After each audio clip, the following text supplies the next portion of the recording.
स्वधर्मस्य तदात्मानं सृजाम्यहम्।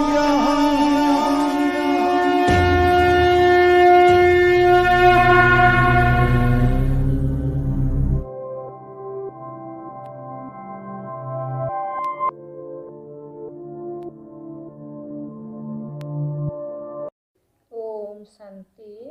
आज 3/2/2022 साकार मुरली को सुंदर भाव में स्पष्टीकरण करने निमंते आम गहन उपस्थित अच्छा ब्रह्मा कुमारी पार्वती भौणी ओम शांति। शांति। आज मुरलीर सारे मिठे बाबा कहते मिठे बच्चे सर्वदा यही आत्मिक निशारे रुह जे बाबा आमको घर को फेराई नेबा पाई आसी एबे समस्त को फेरिबा को हेबो। तेणु आमर निशा वर्तमान जे मु घर को जीवी तेणु केते खुशी तो घर को जीवी माने घरे मु आत्मा किभली अवस्था रे थिली केमिति बेदा घेरा थिली आत्मा रे कोनोसी दाग नथिला आत्मा शांति सुख आनंद प्रेमर पूरा स्वरूप थिला। तेणु एबे मते घर को जीवार अछि माने मु निजे ऊपर अटेंशन देबी निजे ऊपर ध्यान देबी निजे ऊपर निजे दया करिबी आत्मिक स्थिति रे रही सबुथिरु मन बुद्धि को समेटी मु घर को जीवार सबु बेले अभ्यास करूथिबी। आज प्रश्न रे बाबा पचारचंती तुमे पिला माने एही समय रे सबुठारु बड़रु बड़ पुण्य कर्म कौन करुछ?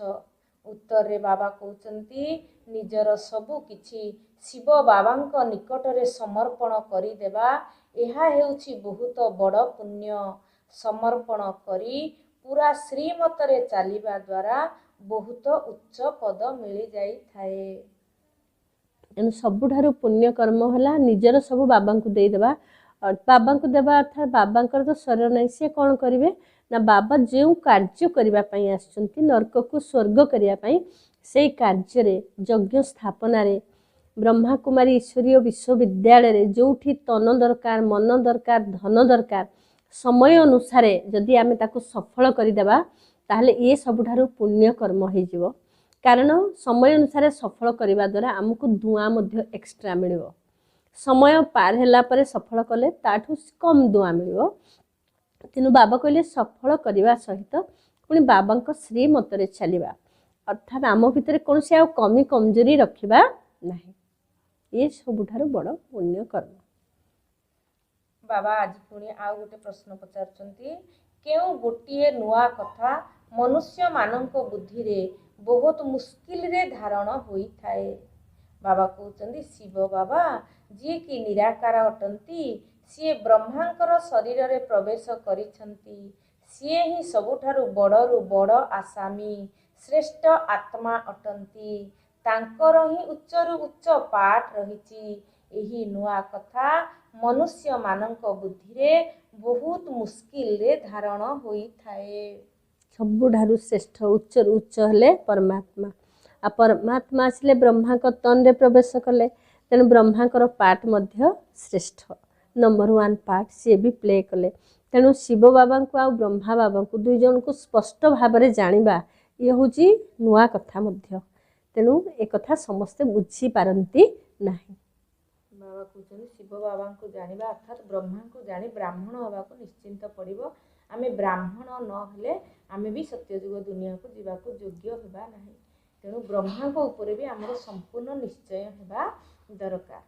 आज गीत रे बाबा कहउचंती इहो कौन आज आया सवेरे सवेरे मेरे मन के द्वारे। ओम शांति। शिव बाबा बसी निजर पिला मानकु बुझाउचंती पिला माने तो बुझी गलेनी जे शिव बाबा तो निराकार एवं आमे आत्मा माने मध्य निराकार सेही मानकु ही बाबा बुझाउचंती। एही उपाय केवल एकमात्र बाबांक पाखरे अछि। बाबा एठाकू आसी बुझाउचंती भगवान काहा साथी रे कथावार्ता हेउचंती निजर पिला आत्मा मानक सहित पिला माने मध्य जानिछंती एवं बाबा मध्य जानिछंती। आत्मा तो शरीर बिना किछि सुनी पारिबो नाही। आत्मा शरीर द्वारा ही शुणी थाए। यह एकमात्र सत्संग जेउथिरे परम पिता परमात्मा बसी बुझाउचंती। बाकी जेते सब आत्मा माने अछंती से समस्तंकु एबे साथीरे नै जिवे काहींकि ड्रामार चक्र एबे शेष हेबाकू जाउछि। तेणु बाबा एमती गोटे सत्संग कहले जो सत्संग रे केवल परमात्मा ही पाठ पढ़ाउचंती। तेणु ये सत्संग को आम केबे भी आसीबा बंद करवा उचित नुह। तेणु बाबा कहते आत्मा ही सबकिछि करिथाए, शरीर तो किछि करि न थाए। तेणु आज बाबा कहते कौन आया मेरे मन के द्वारे सवेरे सवेरे। प्रकृत में मो मन मंदिर को किए आसिला? बाबा ही। कारण आत्मा को सत्व प्रदान करवा, आत्मा को पवित्र करवा, आत्मा को शक्तिशाली करवा, आत्मा को कूल को लगेଇବା बा घर को नहीं जावा, ये सब काम परम पिता परमात्मा व्यतीत केही करि पारिबे नाही। ये हेउछंती सबु आत्मा मानंकर निराकार पिता जे कि ज्ञानर सागर अटंती। सीए ड्रामार आदि मध्य अंत को जानिछंती। बाबा तुम मानंकु ही पाठ पढ़ाइबे काहींकि ना तुमे माने ही पुणी थरे चक्रवर्ती राजा हेबाकू जाउछ। समस्ते तो मनुष्यरु देवता हुई पारिबे नाही।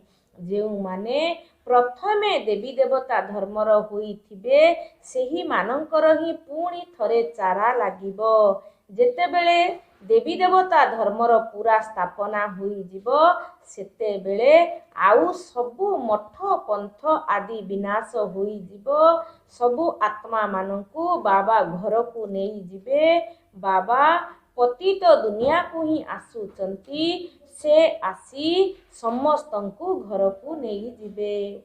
बाबा प्रकृत रे कहती जे आमर बहुत नशा रहिबा दरकार जे परमात्मा आमको पाठ पढ़ाउचंती। बाबा सबुबले मुरली रे मध्य कहउचंती कल्प पूर्वरु आमे जेमिति पुरुषार्थ करथिले पुनर्बार आमे वर्तमान सेमिति ही पुरुषार्थ करूचंती। तेणु आमे ही चक्रवर्ती राजा कल्प पूर्वे हेइथिले। तेणु आमे ही वर्तमान पुणी एई पाठ पढ़ी चक्रवर्ती राजा हेबाकू जाउचंती। बाबा कहउचंती वर्तमान एई पुराना दुनिया रे सत्ययुग दुनिया बा नुआ दुनिया को जीवा पई कलमी लागुची। जेतेबेले नुआ दुनिया रो संपूर्ण स्थापना कार्य सरी जिवो प्रकृत रे सत्ययुग दुनिया रे कोनोसी मठ पंथ बा मंदिर इत्यादि रुहे नाही। किंतु एई सब कार्य ज्ञानर सागर परम पिता परमात्मा ही ब्रह्मा को शरीर रे आसी करूचंती। बाबा कहउचंती जे मते मने पकाओ। एही सम्मानर सहित मुस्किल ले केही केही बाबा को देखुचंती। भगवानकर केते महिमा रहिची। सिए ही सर्वशक्तिमान अटंती। आउ कहार एते महिमा नाही। एतिकी सम्मान तुम मानंकु रखिबाकू हेबो। तुमे जेतेबेले संगठन रे बसुछ सेतेबेले स्मृति भल रहुची। पुणी इयाड़े सियाड़े जीवा समय रे बाबांकर स्मृति भूली होई जाउची। घड़ी घड़ी निजकू देही अभिमानी हेबार अभ्यास कर। तेबे बाबांकु स्मरण करि पारिबो। एही परी बाबांको सहित बहुत सम्मानर सहित चलिबाकू पड़िबो। किंतु बाबा साधारण होइथिबा कारणरू सेही सम्मान रहु नाही। बाबा जेहेतु आसुचंती सर्वोच्च पिता परमात्मा तेणु बाबा ही आसी पिला मानकु आम मानकु योग्य बनाउचंती। पुणी एमिति बाबा आमको संगठन रे सम्मुख रे बसाई पाठ पढ़ाउचंती। तले एमिति बाबा को आमे केते सम्मान देबा दरकार। तेणु तांको सम्मान देबा अर्थ कोन ना आमे बाबांकर संतान अर्थात आमे आत्मा। तेणु आत्म अभिमानी हेबार अभ्यास करिबा एवं देही अभिमानी हेई प्रत्येक कार्य व्यवहार रे रहिबा। जदि देही अभिमानी होई आमे पुरुषार्थ करिबा ताकू ही कहा जाउची प्रकृत रे बाबांक प्रति सम्मान बोली। तेणु बाबा कहउचंदी आमे पिला माने जेतेबेले संगठन रे रहउचंती सेतेबेले हमर स्थिति ठीक रहउची। जेतेबेले संगठन रु बाहरी जाउचंती सेतेबेले आम बुद्धि इयाड़े सियाड़े मध्य हे जाउची। तेणु सबु हला बुद्धिर कथा। तेणु बुद्धि रे बाबा बाबांकर श्रीमत ता छड़ा जेमिति आमे आउ किछि जानी नाहंती। प्रकृतरे बाबांकर महिमा अपरम अपार। बाबांको संपूर्ण रीति रे जानिबा ही संपूर्ण ज्ञान अटे। बाबा कहउचंदी जानुछंती जे बाबा काल मानंकर मध्य काल अटंती शिव बाबा जहाकू तुमे बाप दादा बोली कहूछ ये समस्तंकु साथीरे नेई जिबे। बाबांकु सबुठारु उच्च पाठ मिलिछि जहाकू सारा दुनिया स्मरण करुछि। आत्मा कौन ए कथा आउ केही कही पारिबे नाही। कहिबे सिए लिंग अटंती पूजा तो शिवलिंगर होइथाए आमे मध्य ज्योतिर्लिंगम बोली लेखुचु। प्रकृତରେ बाबा होउचंदी कालर काल महाकालेश्वर एवं आज सारा भारत रे मध्य सब दिगरे 12 ज्योतिर्लिंगम हिसाब रे परमात्मांकर पूजा होउची। बाबा कहउचंती एबे तुम मानंकर ख्याल ले आसुची जे आत्मा केते छोट बिंदु एथिरे 84 जन्मर पाठ रहिछि जहा निज समय रे सठिक रूप रे पुनरावृत्ति करिबाकू ही हेबो। किंतु शिव बाबांकर सबुठारु उच्चरु उच्च पाठ अटे। जेपरी ड्रामा रे राजा रानी को उच्च पाठ मिली थाए ना एहा मध्य पूर्व प्रस्तुत ड्रामा अटे जहा पुनरावृत्ति होई चलिछि। एवं तुमे माने एकथा भी जानिछ जे उच्चरु उच्च बाबांकु उच्चरु उच्च पाठ मिलिछि। तुमर मध्य सारा बेहदर ड्रामा बुद्धि रे अछि। बाबा परमात्मा किपरि साधारण शरीर रे प्रवेश करूचंती। बाबा कहउचंती परम पिता परमात्मा निजे कहउचंती जे मु एहांको शरीर रे प्रवेश करी तुमको सबु कथा बुझाउची। एही ज्ञानर कथा कौनसी शास्त्र आदि रे नाही।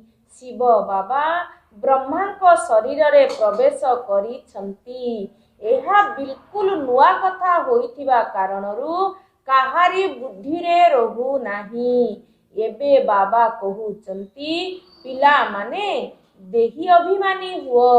एबे तुमको परम पिता परमात्मा पाठ पढ़ाउचंती तेणु तांको ही मने पकाइबाकू हेबो।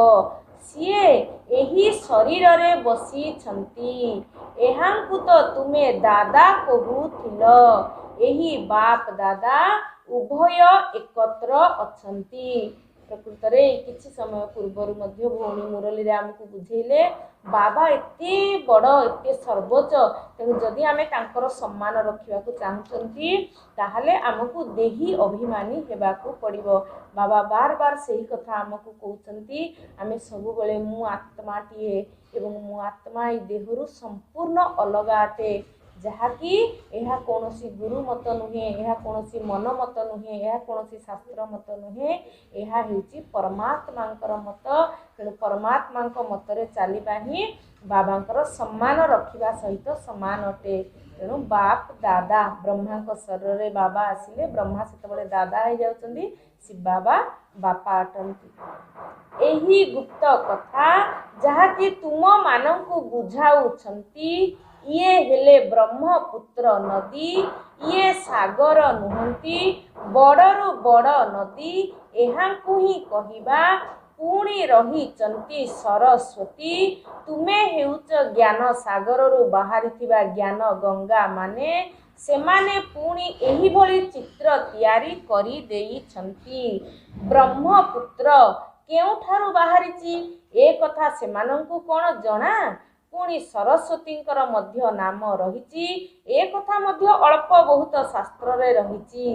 आत्मा ही पावन आत्मा ही पतित होइथाए ए कथा शरीर पाई कुहा जाऊ नाही आत्मा पाई कहउचंती।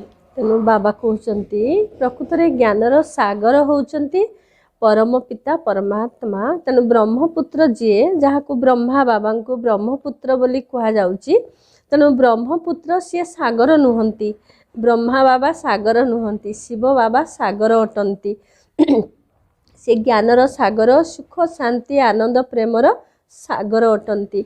पुणी बाबा कहउचंती सरस्वती जगदम्बा सरस्वती जे कि ज्ञान ज्ञानेश्वरी बीणा बादिनी सरस्वती जे कि ज्ञानर बहुत सूक्ष्म राज को सुंदर भाव बुझे दियंती आउ मम्मा जहाँ को थरे ज्ञान शुणाती से माने निश्चित रूपे बाबांकर बच्चा बनी थांती मध्य। तेणु कहार किभଳି विकराल स्वरूप को मध्य मम्मा तांकर शीतला देवीर स्वरूप द्वारा परिवर्तन मध्य कर देउथिले। तेणु मम्मा होउचंती जगदम्बा सरस्वती। पुणी बाबा कहले तुम्हें ये सागर रु ज्ञान गंगा माने सब बाहरीच। तेणु ज्ञान गंगा सब दादी माने मध्य ज्ञान गंगा। बाबा कहते ब्रह्मा कुमारी मान को ज्ञान गंगा। ये ब्रह्मा कुमारी मानक भितरे किए ज्ञान गंगा तो किए ज्ञान नदी तो किए ज्ञानर छोट पोखरी तो छोट जलाशय मध्य।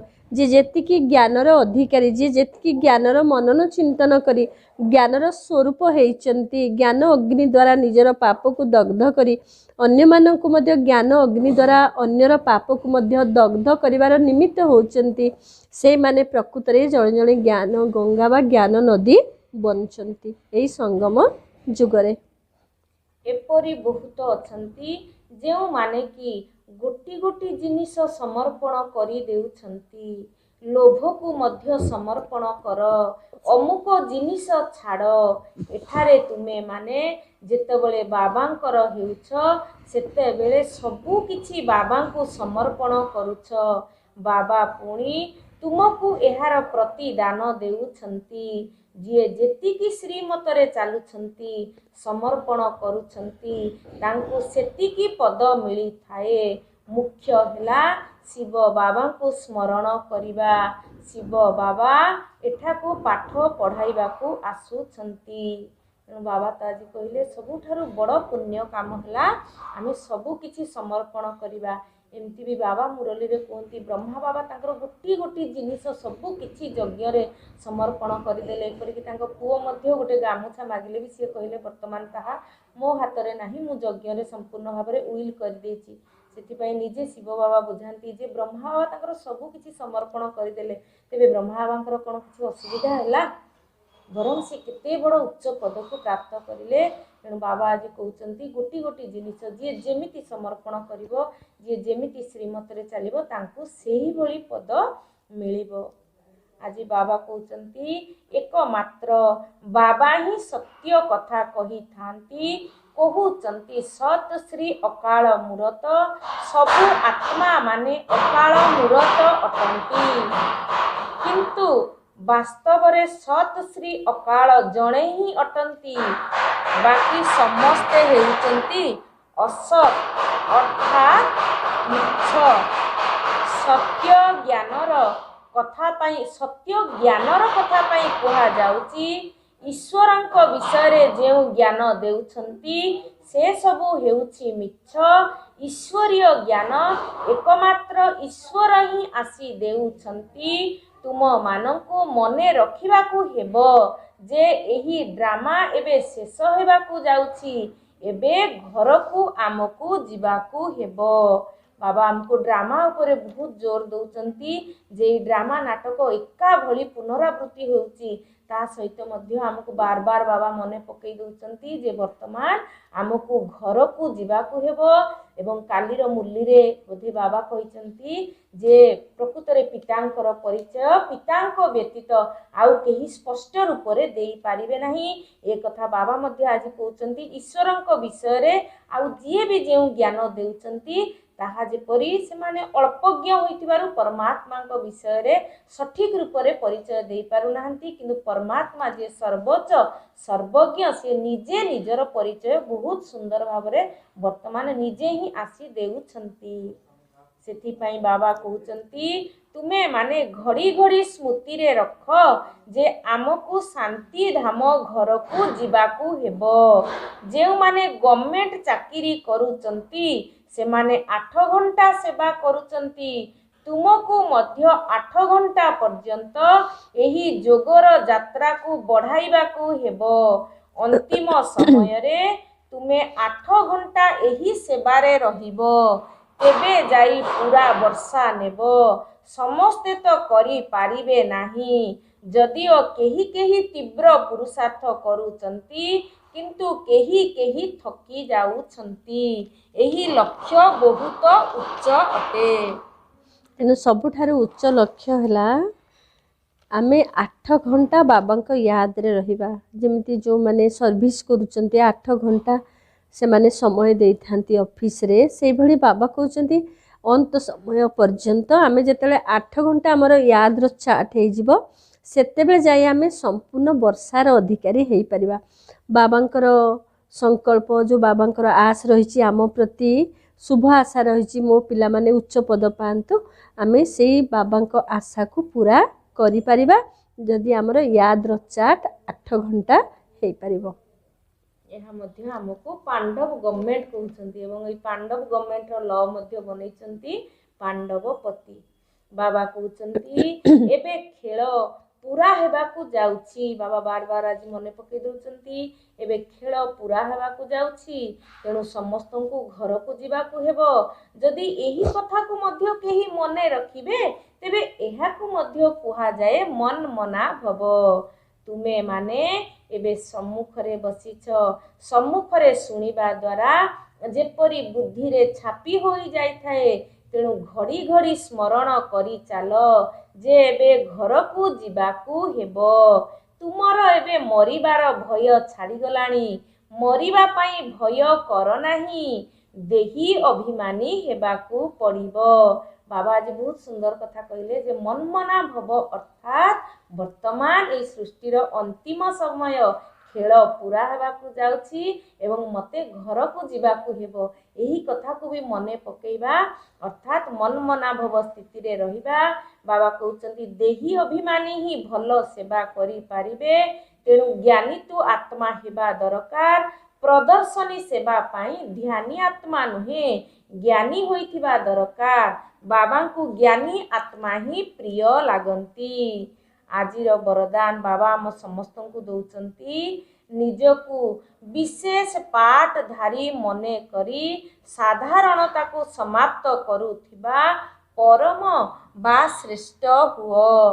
ଯେପରି ବାବା ପରମାତ୍ମା ଅଟନ୍ତି ସେହିପରି ବିଶେଷ ପାଠ କରୁଥିବା ପିଲାମାନେ ମଧ୍ୟ ପ୍ରତ୍ୟେକ କଥାରେ ପରମ ଅର୍ଥାତ୍ ଶ୍ରେଷ୍ଠ ଅଟନ୍ତି। ସେଥିପାଇଁ କେବଳ ଚାଲିବା ବୁଲିବା ଖାଇବା ପିଇବା ସମୟରେ ନିଜକୁ ବିଶେଷ ପାଠଧାରୀ ମନେକରି ନାଟକ ମଞ୍ଚ ଉପରେ ଅଭିନୟ କର। ପ୍ରତି ମୁହୂର୍ତ୍ତରେ ନିଜର କର୍ମ ଅର୍ଥାତ୍ ଅଭିନୟ ପ୍ରତି ଧ୍ୟାନ ରହିଥାଉ। ବିଶେଷ ପାଠଧାରୀ ଆତ୍ମା ମାନେ କେବେ ବେପରୁଆ ହୋଇପାରିବେ ନାହିଁ। ଯଦି ହିରୋ ପାଠଧାରୀ ଆତ୍ମା ସାଧାରଣ ଅଭିନୟ ବା କର୍ମ କରିବେ ତେବେ ସମସ୍ତେ ହସିବେ। ସେଥିପାଇଁ ତୁମମାନଙ୍କର ପ୍ରତ୍ୟେକ ପଦକ୍ଷେପ ପ୍ରତ୍ୟେକ ସଂକଳ୍ପ ଏବଂ ପ୍ରତ୍ୟେକ ମୁହୂର୍ତ୍ତ ବିଶେଷ ହେଉ ସାଧାରଣ ନୁହେଁ। ତେଣୁ ବାବା କହୁଛନ୍ତି ତୁମେ ଶ୍ରେଷ୍ଠ ଆତ୍ମା ହେବା ପାଇଁ ତୁମର ପାଠକୁ ଶ୍ରେଷ୍ଠ କରିବା ଉଚିତ। କାରଣ ଆମେ ଯେହେତୁ ହିରୋ ପାଠଧାରୀ ଆତ୍ମା ତେଣୁ ଆମର ପ୍ରତ୍ୟେକ କର୍ମ ପ୍ରତ୍ୟେକ ପାଠ ପ୍ରତ୍ୟେକ ବ୍ୟବହାର ସାଧାରଣ ନ ହଉ ତେଣୁ ଆମ ଭିତରେ ସାଧାରଣତାକୁ ଆମେ ସମାପ୍ତ କରିଦେବା। ତେଣୁ ସେ ଯେଉଁ ପିଲାମାନେ ଯେଉଁ ବଚ୍ଚାମାନେ ବାବାଙ୍କର ସାଧାରଣତାକୁ ସମାପ୍ତ କରିଦେବାର ପ୍ରୟାସ କରନ୍ତି ଚେଷ୍ଟା କରନ୍ତି ସେମାନଙ୍କ ଜୀବନରୁ ବେପରବାହ କେୟାରଲେସନେସ୍ ନେଚର ଯେଉଁଟାକି କହନ୍ତି ଆଳସ୍ୟ ଅଲବେଲାପନ ଏସବୁ ଦୂର ହୋଇଯାଏ। ତେଣୁ ସେମାନେ ପ୍ରତ୍ୟେକ କ୍ଷେତ୍ରରେ ଆଟେନସନ୍ ଦିଅନ୍ତି ପ୍ରତ୍ୟେକ କର୍ମ ବ୍ୟବହାରକୁ ଶ୍ରେଷ୍ଠ ହିଁ ଶ୍ରେଷ୍ଠ କରିଥାନ୍ତି ଅର୍ଥାତ୍ ଉଚ୍ଚ ସୋମାନରେ ସ୍ଥିତ ହୋଇ ତାଙ୍କର ଦୃଷ୍ଟି ବୃତ୍ତି କୃତିକୁ ପରିବର୍ତ୍ତନ କରିଦିଅନ୍ତି। କର୍ମ ଭଲେ ସାଧାରଣ ଥାଉ ଭଲେ କିଏ ଘାସ କାଟୁ କିନ୍ତୁ ଉଚ୍ଚ ସୋମାନରେ ସ୍ଥିତ ଥାଉ ଯେ ମୁଁ ଏକ ପାୱାରଫୁଲ୍ ଶକ୍ତି ମୁଁ ମାଷ୍ଟର ସର୍ବଶକ୍ତିବାନ ଆତ୍ମା ଅଟେ ମୁଁ ଏକ ମହାନ ଆତ୍ମା ଅଟେ ମୁଁ ଦେବକୁଳର ଆତ୍ମା ଅଟେ ମୁଁ ଝାଡ଼ୁ ପୁଛା ବାସନ ମଜା କଲେ ମଧ୍ୟ ମୁଁ ଯଜ୍ଞର ସେବା କରୁଛି ମୁଁ ବାବାଙ୍କ ଘରର ସେବା କରୁଛି। ତା ଭିତରେ ଭାବନା ନଥିବ ଯେ ମୁଁ ଝାଡ଼ୁ ଧରିଛି ତେଣୁ ବାଥରୁମ୍ ସଫା କଲେ ମଧ୍ୟ ମୁଁ ଯଜ୍ଞ ସେବା କରୁଛି। ତେଣୁ ଯେତେ ସାଧାରଣ କର୍ମ କଲେ ମଧ୍ୟ ଯଦି ଉଚ୍ଚ ସୋମାନ ଥିବ ତାହେଲେ ଆମର ସ୍ଥିତି ମଧ୍ୟ ଉଚ୍ଚା ହେବ ଆମେ ମହାନ ଆତ୍ମା ମଧ୍ୟ ହେଇପାରିବା। ତେଣୁ ବାବା ମଧ୍ୟ ମୁରଲୀରେ କହନ୍ତି हृदय जार शुद्ध से माने ही ब्रह्मा भोजन तैयारी करिथांती। तेणु भाषण देला बाला ठारू मध्य जो माने सफा सुतरा कार्य करती उच्च सम्मान रे स्थित होई से माने मध्य उच्च पदर अधिकारी हो जाती कारण से माने परम श्रेष्ठ पद प्राप्त करती। आज स्लोगान ने बाबा कहते निजर मनोवृत्ति को शक्तिशाली कर तेबे सेवार वृद्धि आपे आपे हेबो। बाबा कहते आमर मनोवृत्ति को आम श्रेष्ठ करवा शक्तिशाली करवा जहाद्वारा कि सेवार वृद्धि आपे आपे हेबो। आज मातेश्वरी अमूल्य महावाक्य निरंतर याद अर्थात निरविच्छिन्न भाव स्मृति रहू। देख परमात्मा आज्ञा रही जे मते निरंतर मने पकाओ। एबे निरंतर शब्दर अर्थ मध्य बुझिबाकू पड़िबो। निरंतर तांकू कुहा जाए जेउथिरे कौनसी अंतर अर्थात व्यवधान नथिबो सदा जोग लागी रहिथिबो जेउथिरे जोग खंडन हेउ नथिबो ताकू अटूट जोग मध्य कुहा जाई थाए। एबे परमात्मा प्रतिज्ञा करुछंती जदि मते निरंतर याद करिवो तेबे तुमे पूर्वरु करिथिबा समस्त विकर्म को मु भस्म करि देबी। तेणु एहा सेही ज्ञान अग्नि जेउथिरे विकर्म दग्धीभूत होई थाए एही बाबा धर्मराज मध्य अटंती। सेतेबेले सी दंड द्वारा विकर्म विनाश कराई पारिबे। तेबे बाबांको निकटरे स्नेहर मध्य कौनसी उपाय थिबो। तेणु जेउ माने प्रकृतरे तांकर संतान होइचंती तांकु सी एही आदेश देउछंती जे हे पिला माने मन मना भव।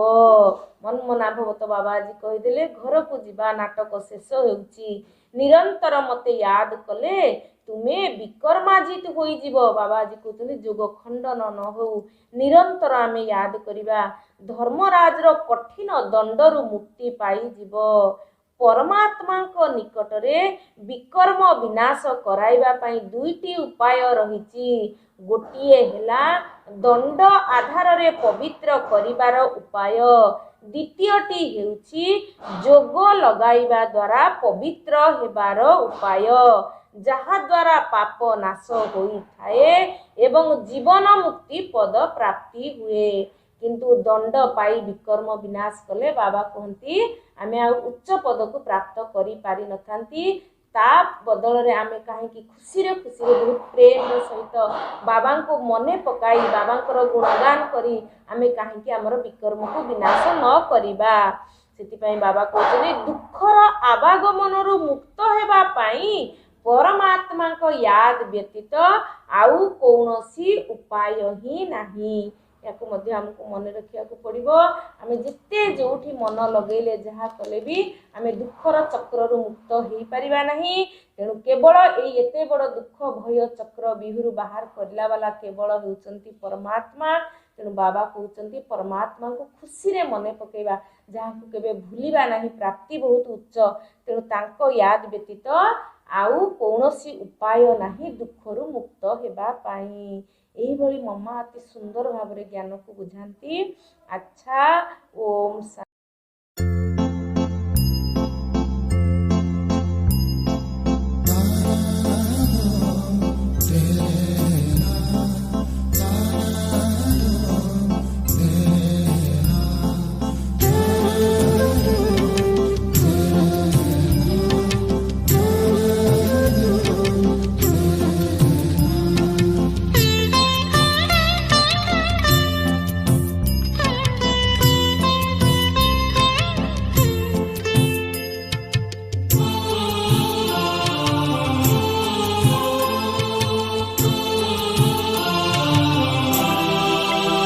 प्रभु तुम